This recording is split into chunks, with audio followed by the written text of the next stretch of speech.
ராமகிருஷ்ண பரமஹம்சரின் ஆன்மீக சிந்தனைகள். பெண்கள் அனைவரும் சக்தியின் உண்மையான உருவங்கள். உன்னிடம் தீவிர நம்பிக்கை இருக்குமானால் நீ மனமுருகி தேடும் பொருள் உனக்கு கிடைத்தே தீரும். தராசில் ஒரு தட்டில் எடை கூடினால் கீழ்முள்ளும் மேல்முள்ளும் ஒரே நேர்கோட்டில் நிற்காது. கீழ்முள்தான் மனம், மேல்முள்தான் கடவுள். கீழ்முள் மேல்முள்ளுடன் ஒன்றுபட்டு நிற்பதுதான் யோகம். எல்லா மனிதர்களிடத்திலும் கடவுள் இருக்கிறார். ஆனால் கடவுளிடத்தில் எல்லா மனிதர்களும் இருப்பதில்லை. அக்கறை உள்ளவனுக்கு அனைத்தும் எளிதாக கிடைக்கும். விரோதம் என்பது மறைந்திருக்கும் வியாதி. அவித்த நெல் முளைப்பதில்லை. பக்குவம் பெற்றவனுக்கு மறுபிறவி உண்டாவதில்லை. மனமே ஒருவரை ஞானியாகவோ அல்லது அறியாமையாகவும், கட்டுண்டவராகவோ அல்லது விடுதலையாக்கவோ செய்கிறது. மழை நீர் தாழ்வான இடத்திற்கு செல்வது போல கடவுளின் கருணை தாழ்ந்தவர் இதயங்களில் நிலைத்திருக்கும். கீழே கொட்டிய கடுகை பொறுக்கி எடுப்பது போல பல திசைகளில் ஓடும் மனதை ஒருமைப்படுத்துவது எளிதன்று. ஆனால் வைராக்கியத்தால் அதை சாதிக்க முடியும். பொறுமை மனிதர்கள் அனைவருக்கும் அவசியமானது. பொறுமை உள்ளவனுக்கு என்றுமே அழிவு உண்டாகாது. கல்லை கட்டிக்கொண்டு கடலுக்குள் மூழ்கி முத்து எடுத்து மகிழ்வதைப் போல வைராக்கியத்தை கொண்டு இதயக் கடலுள் மூழ்கி ஆத்மா எனும் முத்தை அடைதல் வேண்டும். ஒரு கெட்ட பழக்கத்தை விட வேண்டும் என்றால் ஒரு நல்ல பழக்கத்தை வளர்த்து கொள்ள வேண்டும். இரவில் தென்படுகிற மின்மினி பூச்சி உலகத்திற்கு தான் வெளிச்சம் கொடுப்பதாக எண்ணிக்கொள்கிறது. சத்தியத்தின் மூலமாக அன்றி கடவுளை அடைய முடியாது. இக்கலியுகத்தில் சத்தியம் பேசுதலே சிறந்த ஒரு தவமாகிறது. ஒருவன் சத்தியத்தை கொண்டே கடவுளை அடையலாம். முளைத்து வெளியே வந்த யானையின் தந்தம் மறுபடியும் உள்ளே போவதில்லை. அதுபோல ஒருவன் தான் கொடுத்த வாக்கை நிறைவேற்றி வைக்க வேண்டும். முதலில் கடவுளை தேடு, அதன்பின் உலகப் பொருட்களை தேடிச் செல்லலாம்.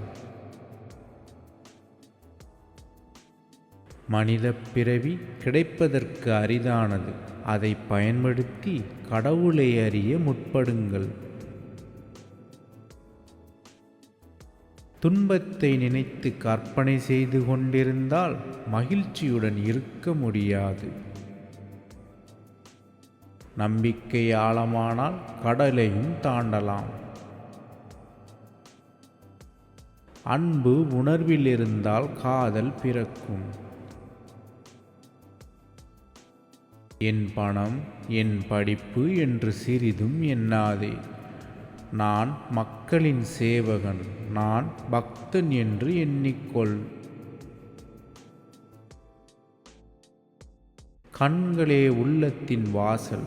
அதன் மூலம் உள்ளத்தில் இருப்பதை உணர்ந்து கொள்ள முடியும். அன்பு செயலில் இருந்தால் அகிம்சை பிறக்கும். ஐம்புலன்களை வென்றால் மனிதன் மாமனிதன் ஆகலாம். புலன்களை வென்றவனால் சாதிக்க முடியாதது எதுவும் கிடையாது. உண்மையான மனிதனை இறைவன் ஒருபோதும் எந்த நிலையிலும் அவமானத்திற்கு ஆளாக்குவதில்லை. அவன் எல்லோரிடமும் வெற்றியடைகிறான். அன்பு மனதில் இருந்தால் கருணை பிறக்கும். விறகில் தீ இருப்பதை உணர்ந்தவன் ஞானி. அதில் தீ மூட்டி உணவை சமைத்து சாப்பிட்டவன் விஞ்ஞானி. பெரிய தவத்தால் அடைய முடியாத பக்தியையும் அறிவையும் மட்டுமே தருமாறு நாம் கடவுளிடம் வேண்டிக் கொள்ள வேண்டும். அன்பு கல்வியில் இருந்தால் தர்மம் பிறக்கும். எரிகின்ற நெருப்பை நீரினால் அணைப்பது போல மனதில் எழுகின்ற கோபத்தை புத்தியினால் அடக்குபவன் மகாத்மா. அன்பு அறிவில் இருந்தால் சத்தியம் பிறக்கும். நீரும் நீர்க்குமிழியும் ஒன்றே. நீர்க்குமிழி நீரிலேயே தோன்றி நீரிலேயே கலந்து விடுகிறது. அதுபோல ஜீவாத்மாவும் பரமாத்மாவும் ஒன்றே. முற்பிறவியில் நடந்து கொண்டதற்கு ஏற்பவே பெரும்பாலும் எல்லாம் நடக்கிறது. ஏதோ திடீரென நடப்பதாக மக்கள் நினைக்கிறார்கள். மனிதர்கள் புகழ்வதும் விரைவு, இகழ்வதும் விரைவு. எனவே மற்றவர்கள் உன்னை பற்றி சொல்லும் வார்த்தைகளை கவனியாதே. வேலை செய்வது நல்லது, அது மனத்தை பண்படுத்துகிறது. ஆனால் பலன் கருதாமல் செய்ய வேண்டும். ஈரமுள்ள குச்சி தீப்பற்றாது. அதுபோல் உலக ஆசை கொண்டவனுக்கு கடவுள் அருள் கிடையாது. அறிவு பலவீனமானது, நம்பிக்கை பலமானது. பிறர் எதை செய்ய வேண்டும் என்று நீ விரும்புகிறாயோ அதை நீயே செய். ஒருவனுடைய குணாதிசயங்கள் அவனுடைய சகவாசத்தை பொறுத்தே அமைகின்றன. பாவமும் பாதரசமும் எளிதில் செரிமானம் ஆகாது. வழிபாடு ஒரு நாளும் பயன்படாமல் போவதில்லை. அனித்தியத்தின் மூலமாய் நித்தியத்தையும், மாயையின் உதவியால் உண்மையையும், உருவத்தின் உதவியால் அருவத்தையும் அடைய வேண்டும். கோபம் தாமச குணத்தின் அடையாளம். கோபத்தால் மனிதனுக்கு பகுத்தறிவு போய்விடுகிறது. ஒருவன் வாழ்வில் இறைவன் அருளை பரிபூரணமாக பெற்ற பின்னரே பிறருக்கு போதனை செய்ய முன்வர வேண்டும். பொறுமை உள்ளவனுக்கு என்றுமே அழிவு உண்டாகாது. நெருப்பிடாமல் தங்கத்தை தூய்மைப்படுத்த முடியாது. நல்லவர்கள் சோதனைக்கு உள்ளாவார்கள், ஆனால் பாதிப்புக்கு உள்ளாக மாட்டார்கள். காற்றின் வேகத்தால் தீபம் அசைகிறது. அதுபோல் உலகியல் ஆசைகளால் மனம் சலனம் அடைகிறது. காமமும் உலகியல் ஆசையும் தான் யோகத்திற்கு தடை. காய் தோன்றிய பின்பு பூ உதிர்ந்து விடுகிறது. அதுபோல் இறைவன் அருள் கிடைத்த பின் ஒருவன் கடமைகளை செய்ய வேண்டியது இல்லை.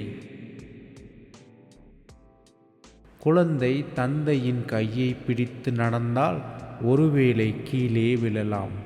ஆனால் தந்தை குழந்தையின் கையை பிடித்து நடந்தால் கீழே விழ வாய்ப்பே இல்லை. இறைவனும் அப்படியே. விவேகம் என்பது என்ன? இருப்பது இறைவன் மட்டுமே, மற்ற அனைத்தும் நிலையற்றவை என்று உணர்வது. சொந்த தாயை இறைவனின் வடிவமாக நினைத்து தியானிக்கலாம். அவளே குரு, அவளே பிரம்மரூபிணி. குப்பைகளை சுமந்து செல்பவனுக்கு பழக்கத்தின் காரணமாக அதன் மீது இருந்த அருவருப்பு போய்விடுகிறது. அதுபோல் காமத்திலும் ஆசையிலும் மூழ்கி கிடப்பவன் நான் நன்றாக இருக்கிறேன் என்று நினைத்து கொள்வான். தன்னை குருவாக கருதி கொண்டு ஒவ்வொருவரும் மக்களுக்கு அறிவுரை வழங்குவது நல்லதல்ல. தன்னலமற்ற உழைப்பின் மூலம் கடவுளின் அன்பு இதயத்தில் வளர்கிறது. அறிவு ஒற்றுமைக்கு வழிவகுக்கிறது, ஆனால் அறியாமை பன்முகத்தன்மைக்கு வழிவகுக்கிறது.